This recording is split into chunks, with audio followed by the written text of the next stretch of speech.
Dobrodošli na Jezikomat, kanal na kojem rješavate svoje jezične dvojbe.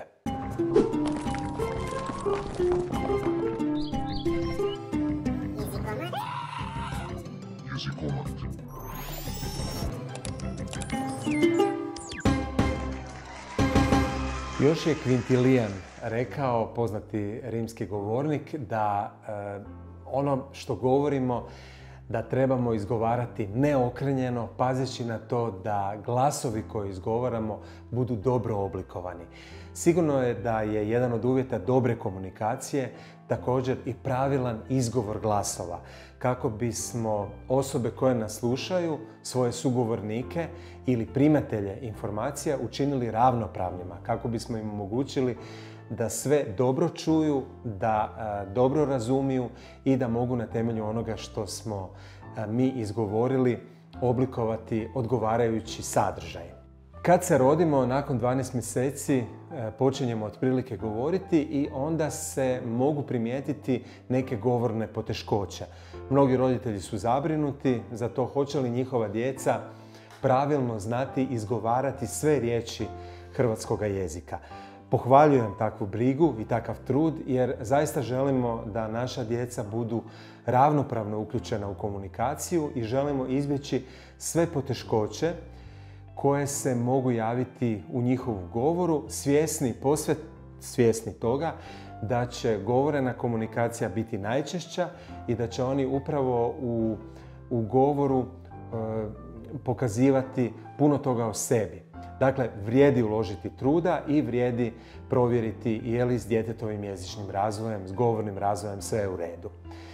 Javljaju se i pojedine poteškoće u govoru, pa osim mucanja javljaju se i takozvane dislalije.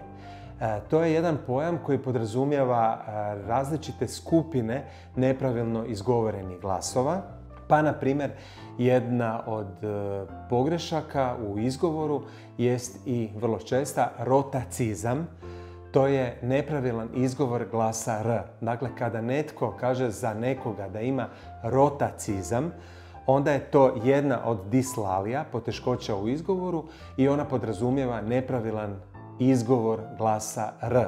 Također postoji i nepravilan izgovor glasa E.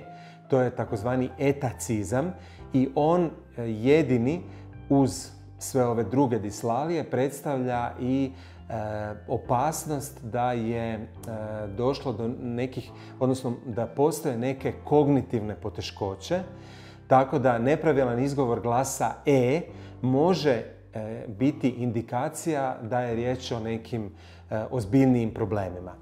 Jedna od čestih poteškoća jest i sigmatizam, također i kapacizam, gamacizam, lambdacizam i slično. Dakle, kad god čujemo takav neki naziv, onda on je zapravo tvoren tako da se u njemu nalazi glas na koji se odnosi poteškoća. Kad kažemo sigmatizam, to su glasovi S, Z, C najčešće i riječ je o njihovu nepravilnom izgovoru.